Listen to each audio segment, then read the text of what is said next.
paano mo ipapaalala kay client o paano mo sasabihin kay client na it's time, pasahudin mo na ako.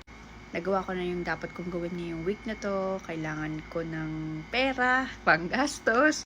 Alam mo namang babayaran ka ni client, pero sumasala ng 1, 2, 3 araw kasi medyo busy siya. Pero talaga namang binabayadan ka niya o babayadan ka naman niya talaga.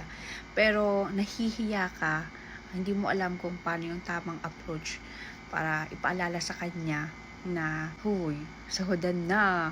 Ako kasi ini-email ko lang yung invoice sa client. Pagkatapos, isineset ko din sa WhatsApp kung saan kami magka-chat ni client. Yung kung saan kami magka-chat na madali kaming nakakapag-usap, which is normally, sa mga client ko kasi, ang ginagamit namin ay WhatsApp. So, ang ginagawa ko, ini-email ko sa kanila, tapos ini-screenshot ko yung invoice, tapos nasend ko din doon, sasabihin ko, please, pay the invoice when you can, ganyan. Kasi busy nga sila.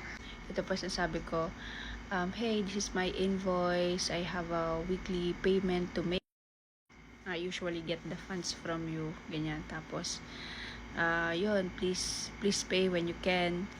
Tapos, yung isa ko pang style, sabi ko, ito na yung mga nagawa ko. Yan, ilista ko talaga lahat kung ano yung mga nagawa kong mga na nagawa ko ng task na inutos niya sa akin. Sasabihin ko, isasend ko na din, ito na din yung invoice ko, tapos na din yung screenshot.